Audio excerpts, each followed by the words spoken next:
Welcome to Wayne's Old Time Radio Page channel. I'm Wayne, your host. These programs are brought to you by support of our listeners. You can give your support at Patreon or PayPal, either one. There's clickable links in the description below. Thanks for your support and enjoy the shows. If you'd like for me to get you a shout out, there's a link to PayPal in the description below. Leave us a donation. We'll get it up here for you. Just tell us who you want it to. You, a friend, a girlfriend, a wife, spouse, whatever. And we'll get it up here.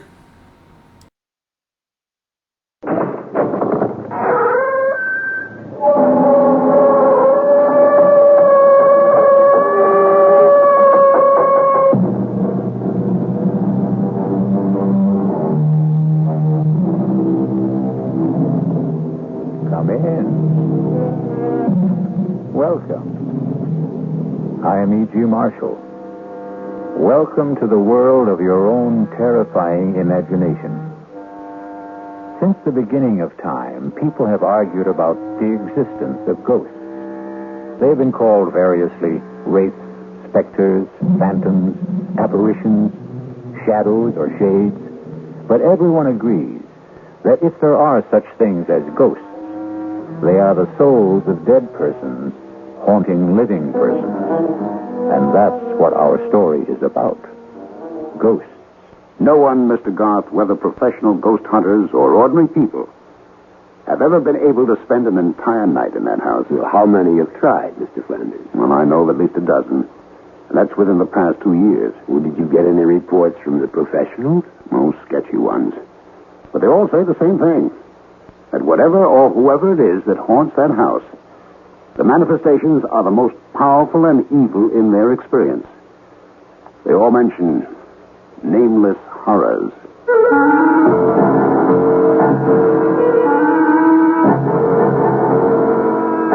Our mystery drama, A Ghostly Game of Death, was written especially for the Mystery Theater by Murray Burnett and stars William Prince. It is sponsored in part by Anheuser-Busch Incorporated, brewers of Budweiser, and by the Kellogg Company, makers of Kellogg's Special K cereal. I'll be back shortly with Act One.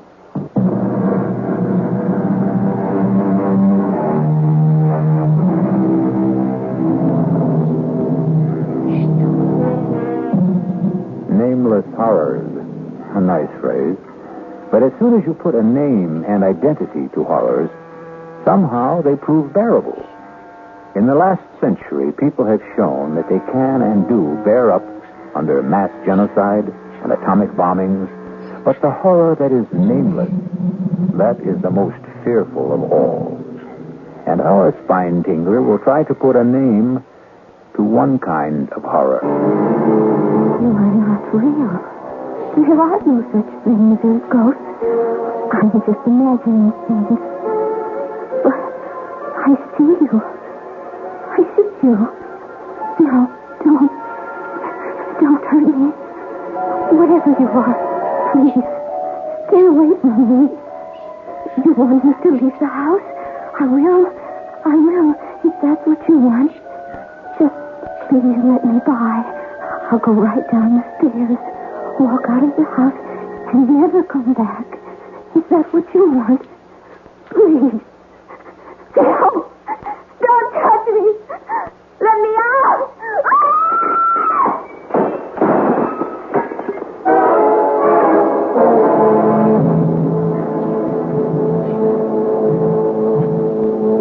Suicide. That's what all the papers say, Mr. Garth. But we know better.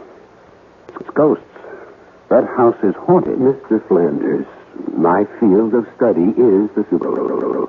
But I can't even begin to tell you whether I can help or not until you get control of yourself. I'm sorry, but this whole thing is just about putting our firm out of business. Well, the house, Mr. Flanders.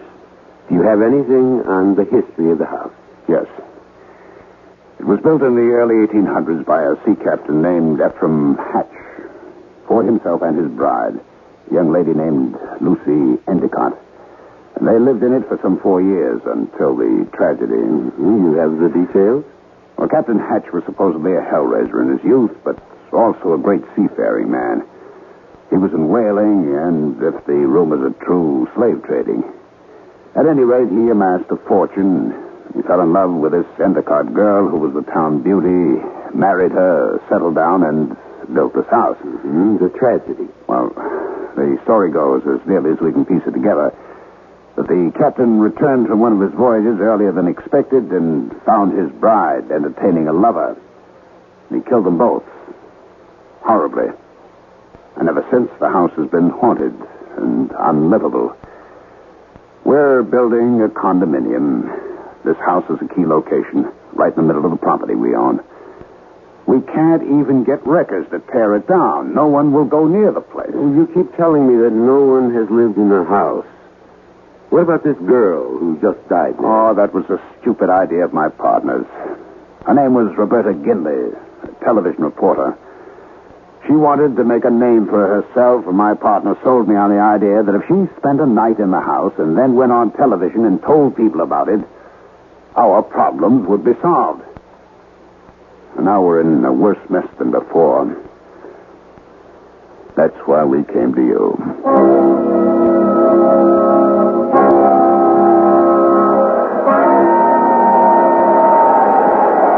Well, there you are, gentlemen. The haunted house. Well, is it always this windy, Mr. Flanders? No, Mr. Kelly. Only when the wind blows from the east off the ocean. Well, for a haunted house, it looks substantial enough. Well, shall we go up to the house, Mr. Flanders? Why don't you two go? I'll wait for you here. You'll be quite safe, Mr. Flanders. It's broad daylight. Jim Kelly here has been with me in more haunted places and dealt with more ghosts than any man, except myself. And don't forget Byron. Byron is my dog, Mr. Flanders. And like me, he doesn't believe in ghosts. Huh? Do you, Byron? Oh, I'm not scared, gentlemen. It's just that I've seen the house so many times, Well, I don't want to influence you. Suit yourself. Let's go, Byron. You bring all our gifts in? Well, it's back at the motel. We won't need it until tonight. Wow. They certainly built solid houses in the old days. Look at this door. What? Take it easy, Byron. Boy, everything's okay. You got the keys? Right here? All right, in we go. In we go. Come on now, Byron. Come on. We're on our way to meet the ghost. Jim, keep Byron quiet. Sit, Byron. Come on, sit. I don't think we should bother with the downstairs. Let's go up and see where we're going to sleep tonight. All right, I'm with you. Come along, Byron. Oh, this looks like the master's bedroom. I'll sleep here. And I'll sleep in this little alcove here, right off your room. Byron, what is the matter with you? I wouldn't try to take him into that alcove, Tim. He can stay in this room with me tonight. All right. Hey, there's a door here leading outside to what you call the Widow's Walk. Want to come out and look around? I'll be right with you. Just checking the fireplace. You're going to need logs. Okay. Where's the door? It's right here. Hasn't been open in a long time. Now. What a view. Look at that ocean. Any woman waiting out here to see her husband's ship come in might be blown away. From what Flanders tells, the captain's wife wasn't too anxious for her husband to return. That's right. She was too busy entertaining her lover. Oh, look, how you moved the rail. Oh, thanks, Mr. Strong. Hadn't caught me. I would have gone over. What happened? Oh, nothing. I don't know. I lost my balance. Come on, Tim. We know each other better than that. What happened? I really don't know, Alex. I'll swear. I thought someone pushed me.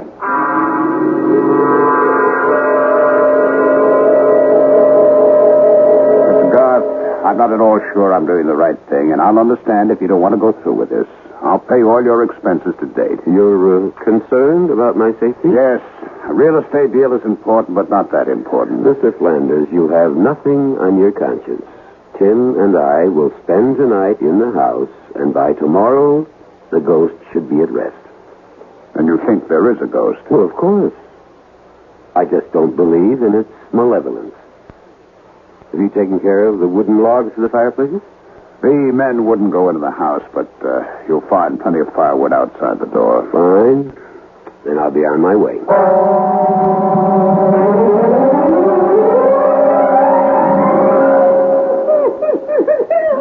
I've never seen Byron act like this.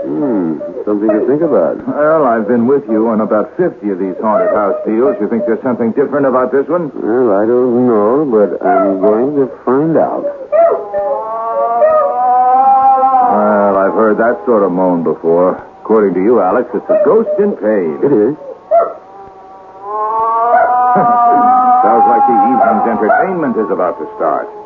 Tim, Yes, Alex? we've worked together for a long time, and we get along so well because I respect your disbelief in the supernatural. Yeah, which has come in handy when I uncovered a few tape recorders and other little fake devices. Right.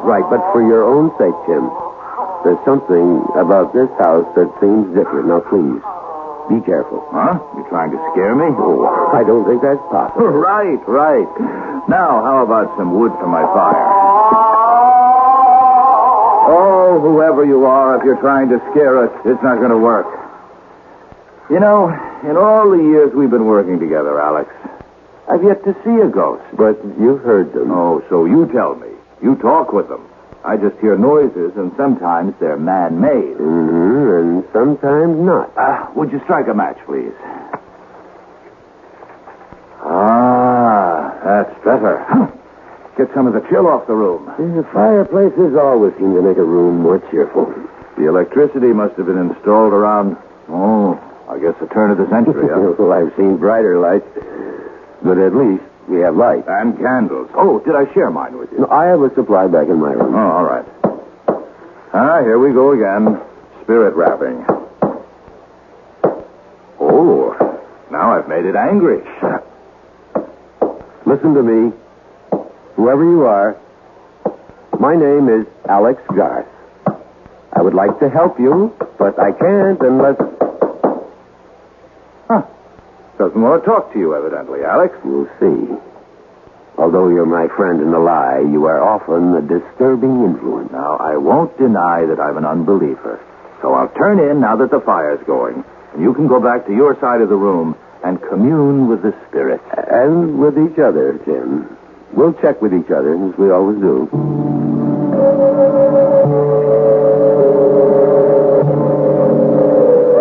Oh, quiet, Byron. It's all right, boy. It's all right.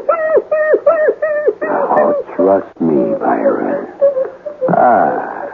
You like your ears rubbed. Oh,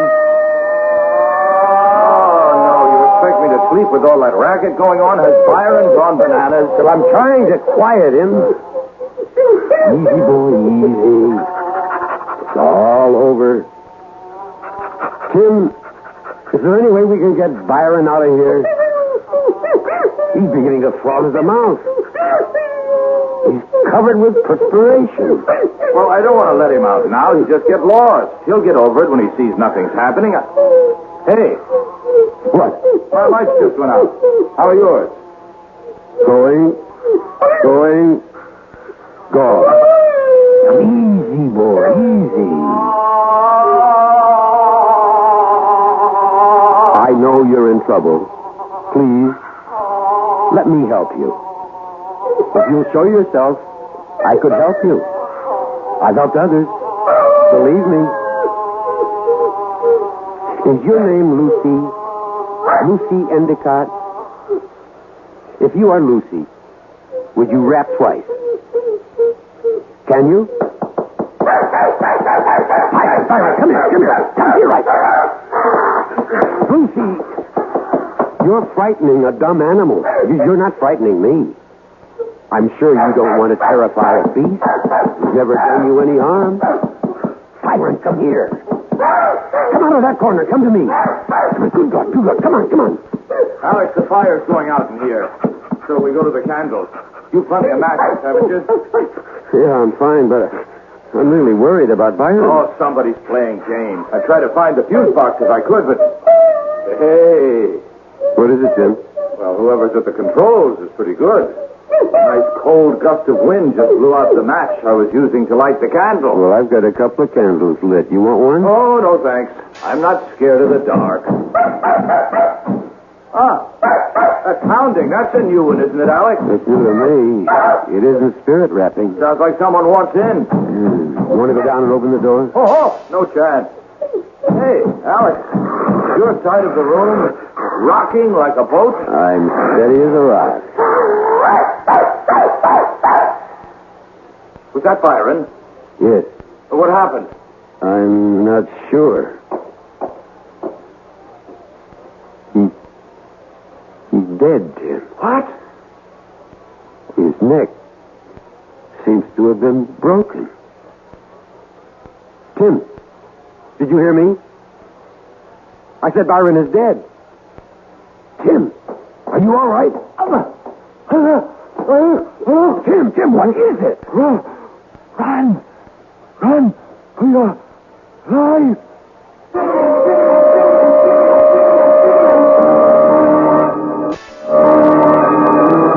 Each man has his own nightmare. Something from which he will run, driven by the secret whips of his own fears. But I suspect that Alex Garth could not tell you what it was that Tim Kelly ran from that night in the house that faced the sea. We'll be back shortly with Act Two.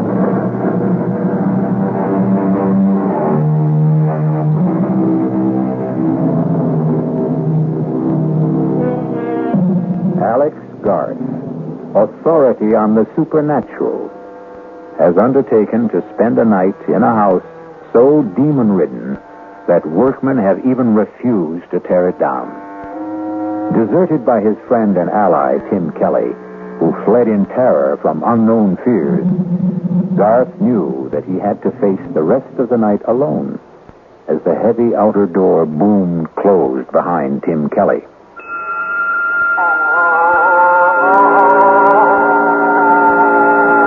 Will you show yourself now? I promise not to run away like my friends. You'll never find peace unless you let me help you.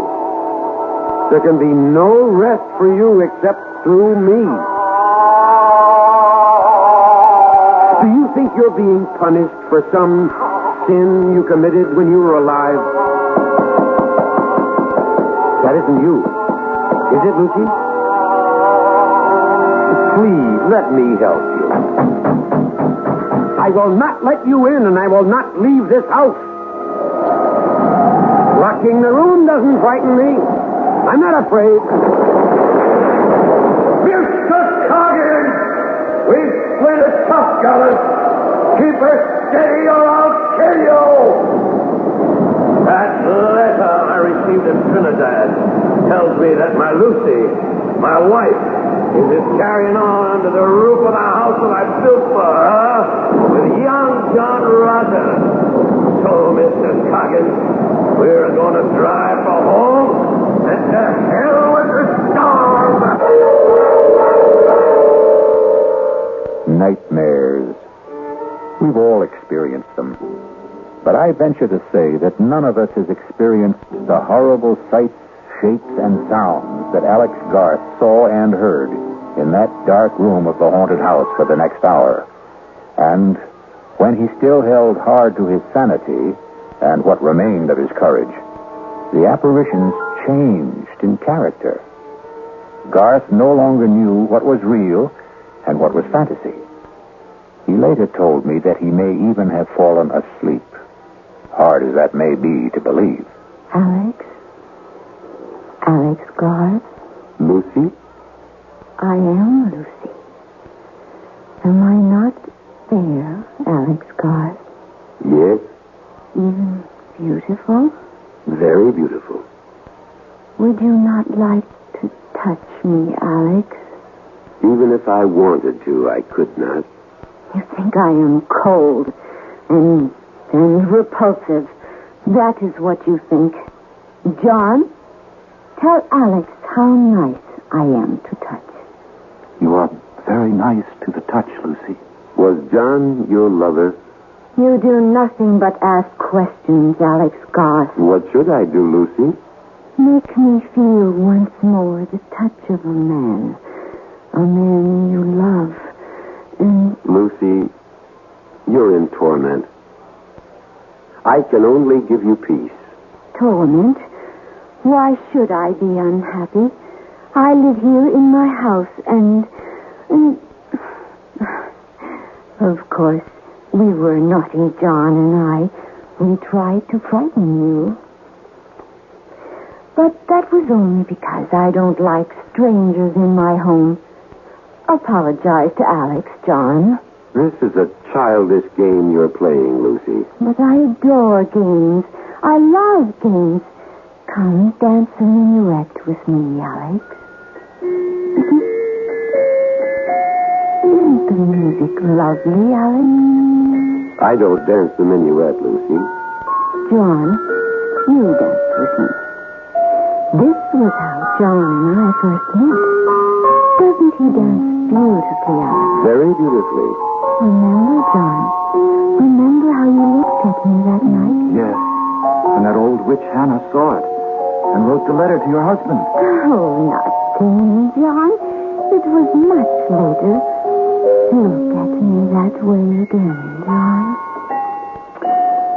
Oh, you're no fun. No fun anymore at all, John. Alex, you come and dance with me. No, thank you.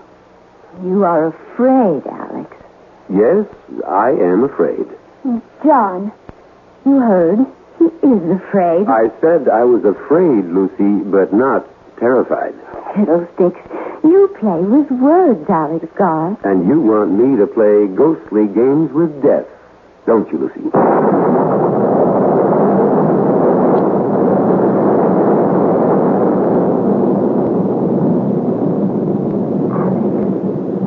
Alex Garth, wake up. I wasn't asleep. You are here to drive me from my home. Are you happy in your home, Lucy? I will not leave. You shall fail. Others have tried. Would you like to see what happened to those others? I have a mirror you can look into in my room, just down the hall. Look in that mirror if you dare. I think I've been given a fairly good idea already. Leave this house, Alex. For your own sake, leave. Tomorrow morning, Lucy. Tomorrow will be too late. My head's going around. Sit down, Alex Garth. The room will stop spinning. There. That's better, isn't it? I'm still dizzy. I warned you. Now, Alex Garth, now, look at me. Good Lord. You do not find me beautiful now, Alex Garth. Not now with the blood flowing from the wounds inflicted on me by when he murdered me. Not murdered, executed. You would not like to kiss me now, Alex Garth. Stay where you are. You need not worry about my blood staining your clothes. It will not even show. Stay away. Stay away. I warned you, Alex Garth. You think no one would wish to embrace me now, with the cuts and wounds and blood disfiguring me. Is that what you think? I am not listening. Someone will wish to kiss me.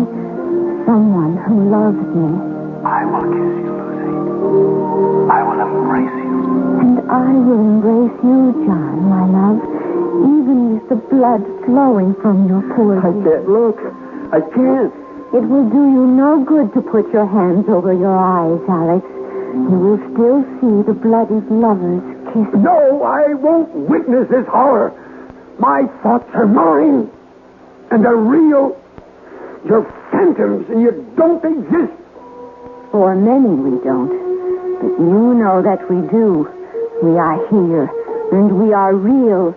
And the only way you can banish us from your mind's eye is to run. Run, as your wise friend did. Run, and you'll see us no more. No. No, Lucy. I'm not leaving this house.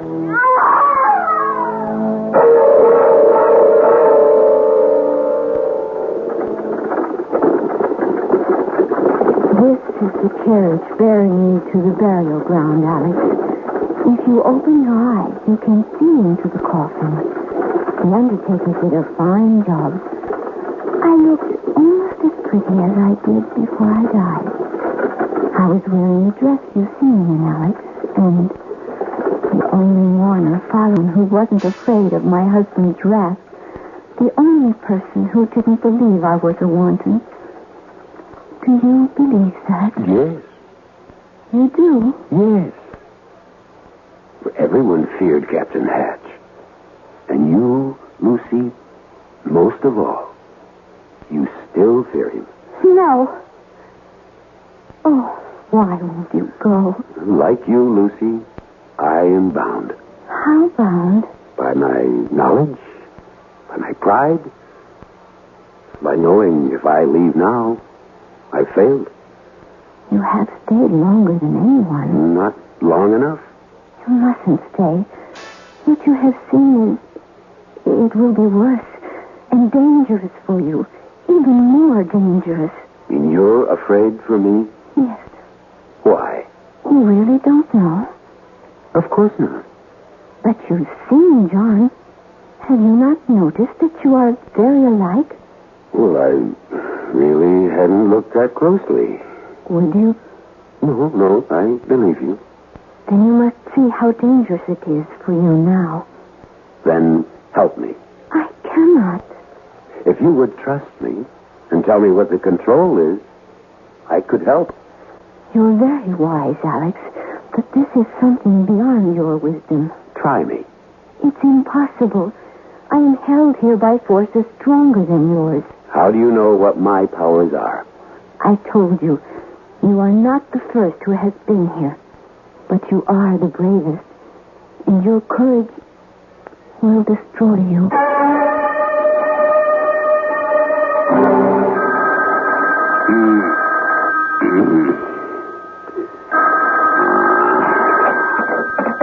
Hello. Mr. Flanders? Who's this? Kelly. Tim Kelly. Where are you? Boston. What are you doing? Flanders, I owe an apology. But I owe Alex a lot more than that. Mr. Flanders, you've got to get Alex out of that house. What happened? Just get him out. It's 4 o'clock in the morning, Kelly. You woke me up. I'm not quite functioning yet. What do you see? What's in that house? Demons. I thought you didn't believe in ghosts. No, but I believe in evil. And Mr. Flanders, in that house, you can actually feel the presence of evil. It's all around you, and it's dangerous. Now, listen, Kelly, Garth knew what he was getting into. It's up to him to handle it. I tell you, his life is at stake. Well, if you're convinced of that, then it's up to you to do something about it. Not to run away.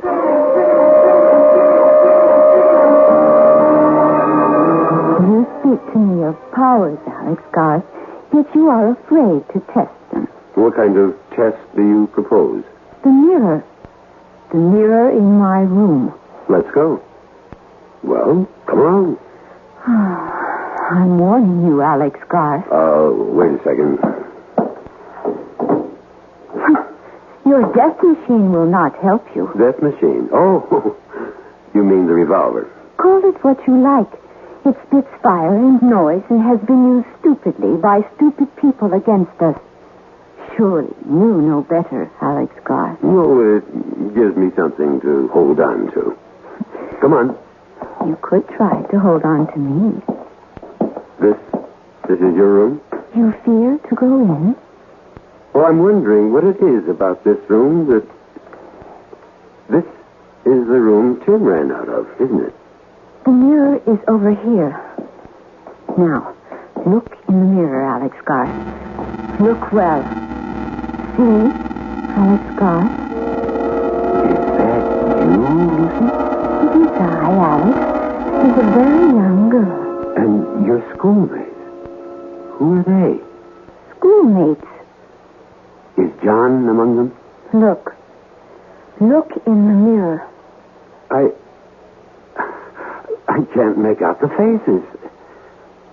Now you're grown. I can't. Oh! No!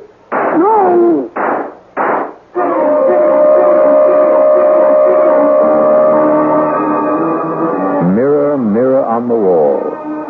What did the hunter of ghosts, Alex Garth, see in the mirror that so terrified him he lost his head and shot at the images in the glass? I'll be back shortly to tell you what Garth saw when I return with Act 3.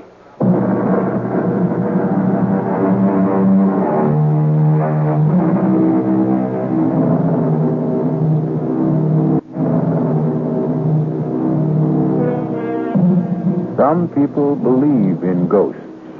Some very thoughtful people. There are others who say if you believe in ghosts, you will see ghosts. And Alex Garth, expert on the supernatural, is not only seeing, but talking to ghosts. As experienced and as cool a ghost hunter as Alex Garth has just committed the childish act of firing his revolver into a mirror, shattering the glass into a million pieces, and doing the same to his composure. Stupid. Stupid, stupid.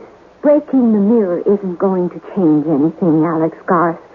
The only thing you can do is leave. I'm not leaving, Lucy, until dawn. If you stay, your mind becomes a mirror. A mirror for all the things you don't want to look at. Well, if I have to look, I will. And farewell, Alex Garth. You and I will see each other, but we can no longer talk until you join us. Join you? You are doomed.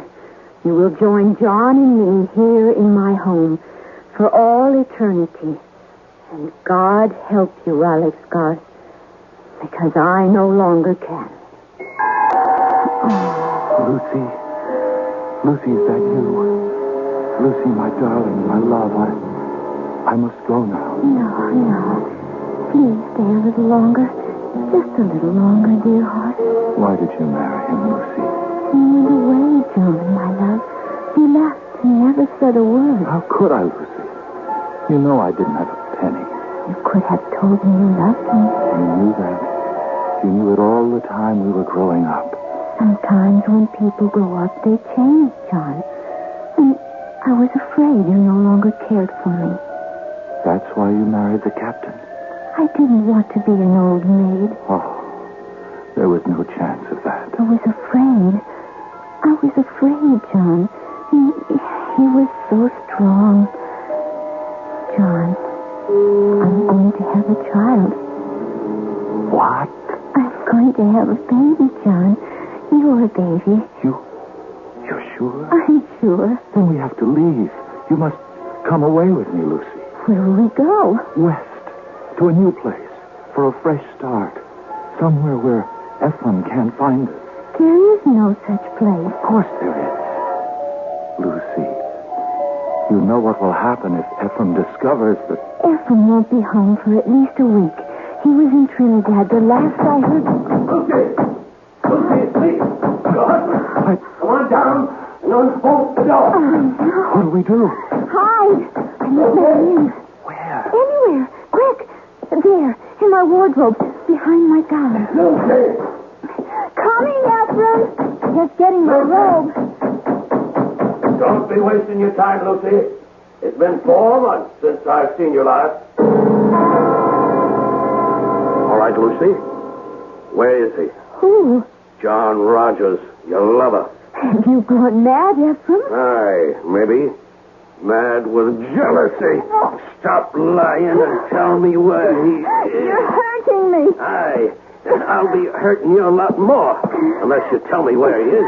Who put those terrible ideas into your head? The widow Davies, that's who. And you believe that old gossip? Tell me she lies. Tell me. Here. Lies. Aye.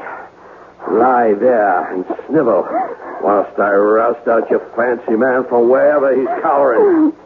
There's no one here, Ephraim. God is my witness. No one. Here, go. Well, for your sake, I hope you're right. But the widow told me she saw him sneaking into this house tonight. She lied. She lied. Maybe.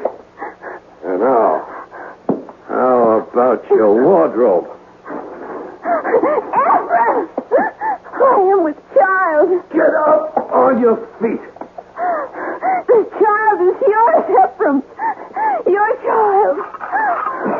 You think I'll have my wife carrying another man's child? No. Oh, you'll be killing your own child. Liar! Cheat! Stop! He's here. The man who got you with child. Then come here and stop me. Come on. No. You know I can't do that. Can't? You mean you won't? You know as well as I do. I've never had anything to do with your wife. Just as you know very well who I am. What I'm trying to do here. Then do it. I'll match my blade against your pistol anytime. Captain! No, John. No. So, you came out at last, did you? Now, tell me how you like the taste of steel.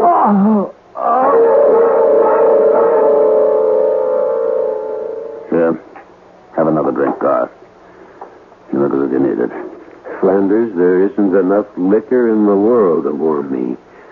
Not after what I saw at your house. Then it is haunted. By ghosts beyond anything in my experience. Can you help me? I hope so, but I'm not sure. I managed to stay the night, and I barely managed to survive. There's one room in the house that seems to be the focal point of all the manifestations. That's the room I believe was occupied by Captain Hatch's young wife, Lucy. That's the room from which Tim ran last night. And that's the room in which I saw things no man should ever have to see. And you propose? To hire some workmen? No, that's impossible. I told you what happened when I had work. I can understand why no workmen from around this area will go near the place. I intend to import a couple of men I've used before. Well, you could try it, but what would you want them to do? To dig into and around that room and see if we can find something that will account for the hauntings. We, well, you and I will be with them. Correction. I hired you, Garth. You'll be with them. And report back to me.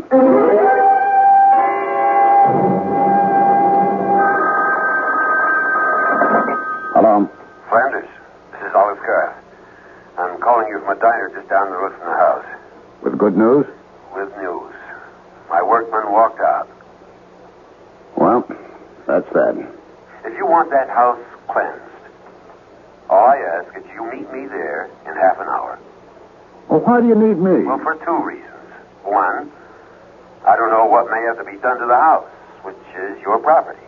And two, I don't think one man can do all the necessary digging that may have to be done.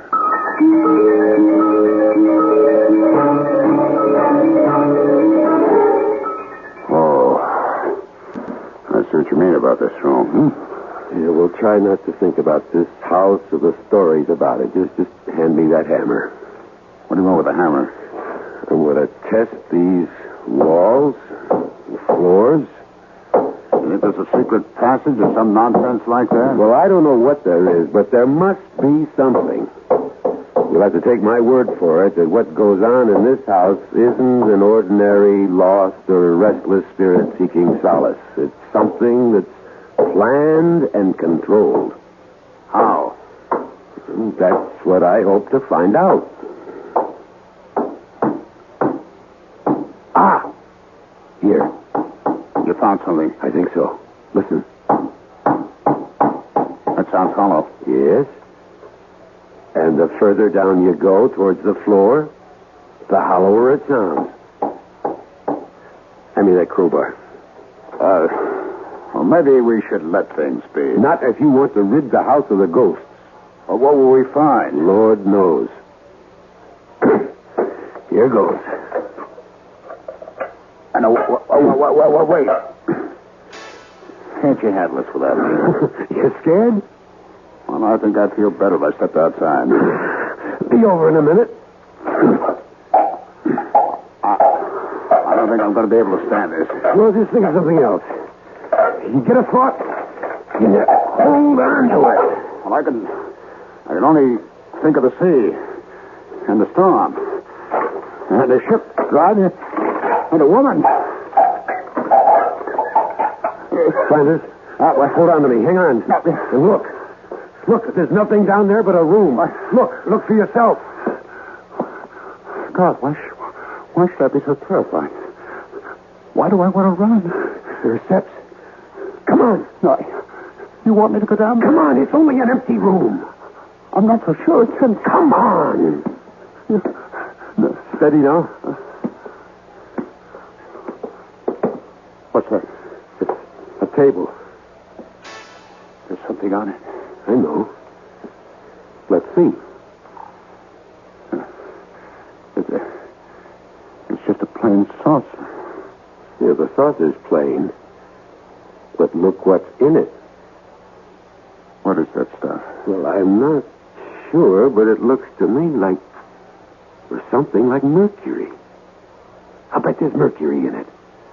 We'll have to have it analyzed. What's that on top of it? A needle. Look at it spin. I see. But don't you see anything else? No. Well, look under the saucer. Looks like a slip of paper. It does indeed.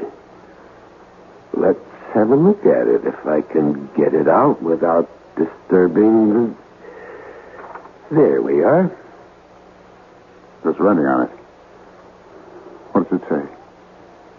As moves this needle, so moves my will. Accursed be this house and all who dwell therein. See to it that they find neither rest nor tranquility, but be doomed to eternal agony and torment beyond the ken of man and woman.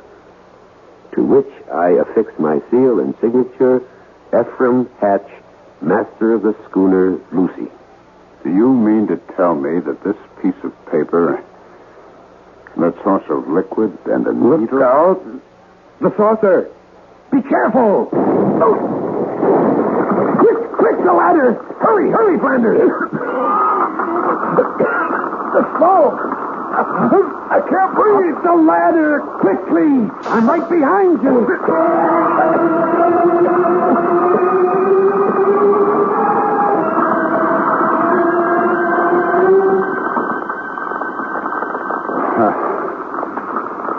How do you say thanks to a man who saved your life? Oh, don't bother. You wouldn't have been down there in the first place if I hadn't insisted. I owed it to you to get you out of there. God. Yes? I want to explain about my upsetting the saucer.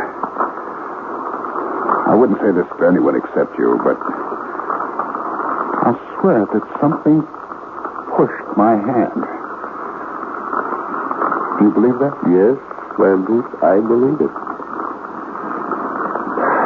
And now your house is cleansed. The fire will see to that.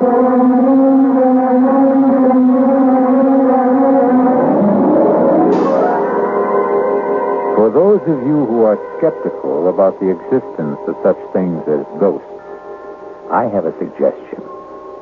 Find a house reputed to be haunted and spend the night there. And then let me know about it. I'll be back shortly. Alex Garth is still an avid investigator of the supernatural.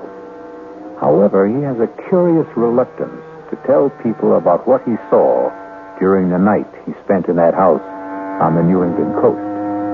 And he never admits that many times in the dead of night, he sees again the face of Lucy, her lover, and the terrible sword of Captain Ephraim Hatch. And he awakens with his mouth open in a soundless scream. Our cast included William Prince, Ralph Bell, Joan Tyson, William Redfield, and Gil Mack. The entire production was under the direction of Hyman Brown. And now, a preview of our next tale. Are you saying the legend is true that Millie has offended the beast goddess and is being punished? I don't know what I'm saying. But look at her. She's flushed, breathing rapidly. She could burst through that sedative any minute.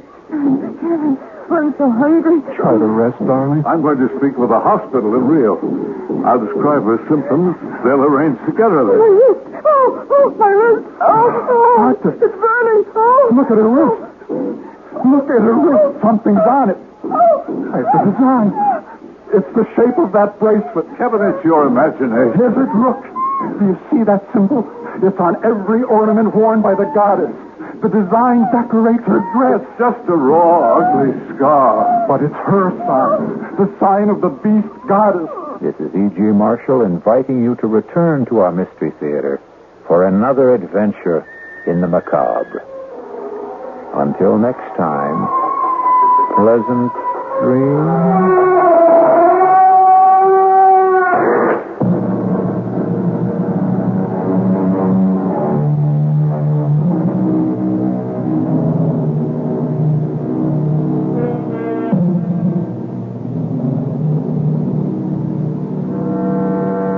You're listening to WTAX Radio.